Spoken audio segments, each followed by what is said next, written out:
प्रस्ताव त्या ठिकाणी आले, त्याला मंत्रिमंडळाने मान्यता दिली।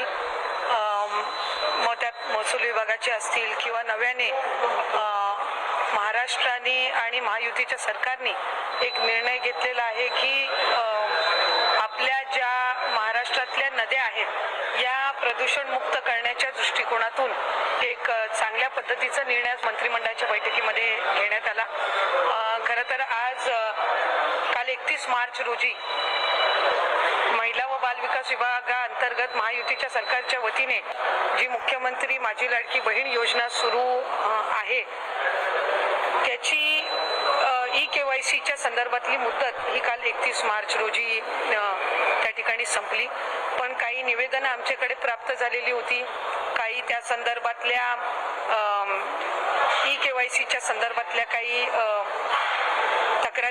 तक्रारी म्हणजे आम्हाला आणखीन त्याच्यामध्ये थोडी मुदत मिळावी, काही ठिकाणी काही यामधल्या कालावधीमध्ये गारपीट असेल किंवा त्याच्या आधीच्या कालावधीमध्ये काही KYC करण्याच्या काही जणींच्या राहिलेल्या होत्या। ह्या सगळ्या याच्यामध्ये खरं तर पहिली KYCची प्रक्रिया ही साधारणपणे सप्टेंबर 2025 मध्ये सुरू झाली आणि ती पहिल्यांदा 2 महिन्याच्या कालावधीसाठी सुरू करण्यात आलेली होती आणि 2 महिन्याची मुदत KYC साठी सर्व लाडक्या बहिणींना देण्यात आलेली होती। पण त्यानंतर राज्याचे मुख्यमंत्री देवेंद्र फडणवीस साहेब, उपमुख्यमंत्री शिंदे साहेब आणि तत्कालीन उपमुख्यमंत्री अजितदादांच्या सूचनेनुसार ती मुदत 31 डिसेंबर पर्यंत वाढवण्यात आलेली होती। त्यानंतर सुद्धा काही सूचना आल्या की KYC करत असताना काहींनी चुकीचे ऑप्शन निवडले, काहींनी KYC भरून सुद्धा त्यांना काही तांत्रिक बाबींमुळे त्याच्यामध्ये लाभ हा मिळत नव्हता, त्यात काही चुकीचे KYCच्या फॉर्ममध्ये ऑप्शन त्यांनी निवडले गेल्यामुळे त्यांना पुन्हा एकदा 31 मार्च पर्यंतची मुदत देण्यात आली। ती मुदत ही आता या महिन्याच्या कालावधीपर्यंत आम्ही वाढवत आहोत, म्हणजे 30 एप्रिल पर्यंत ती मुदत ही राज्याचे मुख्यमंत्री देवेंद्र फडणवीस साहेब, उपमुख्यमंत्री शिंदे साहेब आणि उपमुख्यमंत्री सुनेत्रा काकींच्या सूचनेनुसार ती वाढवण्यात येत आहे। त्यामुळे आपल्या माध्यमातून सर्व लाडक्या बहिणींना विनंती राहील की ही जी अंतिम संधी ही आपलं काही KYC करत असताना जी काही चूक झालेली असेल त्या दुरुस्तीसाठी ही देण्यात आलेली आहे आणि 30 एप्रिल पर्यंत ही मुदत ही महायुतीच्या सरकारच्या वतीने आदरणीय मुख्यमंत्री फडणवीस साहेब, शिंदे साहेब आणि सुनेत्रा काकी यांच्या सूचनेनुसार ही आम्ही वाढवतो। मुख्यमंत्री माझी लाडकी बहीण योजनेमधील सर्व लाडक्या बहिणींसाठी खूप मोठी बातमी आलेली आहे। तुम्ही बघू शकता की ज्या बहिणींची KYC चुकलेली होती त्यांना 31 मार्चपर्यंत ही संधी देण्यात आली होती आणि त्यांना चुकीची दुरुस्ती करण्यासाठी 31 मार्चपर्यंतचा वेळ देण्यात आलेला होता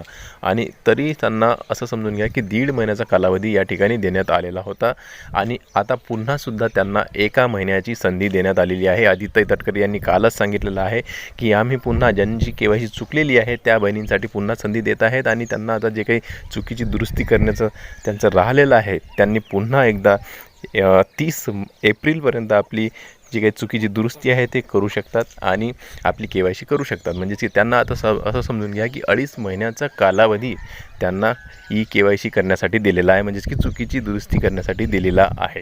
तर खूप मोठी बातमी आहे, आनंदाची बातमी आहे त्यांच्यासाठी ज्यांची KYC चुकलेली आहे आणि ज्या अजूनही राहून गेलेल्या होत्या तर त्यांना पुन्हा संधी मिळालेली आहे, 1 महिन्याची संधी मिळालेली आहे। तर या कालावधीमध्ये पुन्हा आता तुम्ही तुमची चुकीची दुरुस्ती करून घ्या, कारण की आता पुन्हा यानंतर संधी मिळणार नाही असं आदित्य तटकरे यांनी सांगितलेलं आहे। तर ताईंनो फटाफट कामाला लागा, ऑनलाईन पोर्टल चालू आहे आणि तुमचं जे काही KYC चुकीची दुरुस्ती राहिलेली आहे ते तुम्ही आता ऑनलाईन तुमच्या मोबाईलवरून सुद्धा करून घेऊ शकता।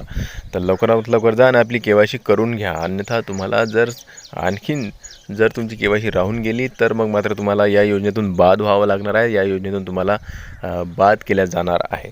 तर ही तर झाली चुकीची दुरुस्ती करणाऱ्यासाठी ज्या काही बहिणी आहेत त्यांच्यासाठी आनंदाची बातमी, परंतु ज्या बहिणींची KYCच झाली नाही आहे त्याबद्दल आदित्य तटकरे काहीच बोलल्या नाही आहेत किंवा मग सरकारकडून काहीच असं शासन निर्णय किंवा मग ट्विट असं काहीच आलेलं नाही आहे। मग आता या बहिणींकडे लक्ष सरकारचं आहे की नाही, की यांना वारावर सोडून दिलेलं आहे, त्यांच्याकडे कोण लक्ष देणार आहे? मग आपण आपल्या व्हिडिओच्या माध्यमातून सरकारला सांगण्याचा प्रयत्न करत आहोत की या लाडक्या बहिणींकडे सुद्धा बघा, त्यांच्यासाठीचं सुद्धा काही स्टेटमेंट द्या किंवा मग एक अशा प्रकारचं वक्तव्य करा. कमीत कमी त्यांना धीर येईल की हो, आम्ही तुम्हाला मे महिन्यापासून चालू करणार आहोत की जून महिन्यापासून चालू करणार आहोत, असं काहीतरी तुम्ही सांगा. ते वाट बघायला तयार आहेत, थांबायला तयार आहेत. फक्त तुम्ही त्यांना एक सांगून द्या तारीख की आम्ही या तारखेपासून तुमच्यासाठी सुद्धा KYC चालू करणार आहोत. ज्या बहिणींची KYC झालीच नाही आहे त्यांनासुद्धा आम्ही संधी देणार आहोत. अशा प्रकारचं वक्तव्य कमीत कमी एक सरकारनं करायला पाहिजे. आता बघा, दोनदा संधी मिळालेली आहे. ज्यांची KYC चुकलेली होती त्यांना दोनदा संधी मिळालेली आहे. एक पहिल्यांदा 1.5 महिन्याचा कालावधी त्यांना मिळालेला आहे आणि आतासुद्धा त्यांना 1 महिन्याचा कालावधी मिळालेला आहे चुकीची दुरुस्ती करण्याकरिता. मग आता ज्यांची KYCच झाली नाही आहे त्यांनासुद्धा एक संधी देण्यात यावी आणि त्यांनासुद्धा एक तारीख सांगण्यात यावी, स्टेटमेंट देण्यात यावं. असं प्रकारचं सरकारनं काहीतरी एक शासन निर्णय काढून किंवा मग एक स्टेटमेंट देऊन सर्व लाडक्या बहिणींना सांगायला पाहिजे, जेणेकरून त्यांचा जीवात जीव येणार. परंतु अजूनही त्यांना काहीही याबद्दल सांगण्यात आलेलं नाही. आदित्य तटकरेंसुद्धा काही सांगितलं नाही आहे. फक्त चुकीची दुरुस्ती करण्यासाठी आम्ही मुदतवाढ दिलेली आहे अशाच प्रकारचं त्यांचं सांगितलं आहे त्यांनी.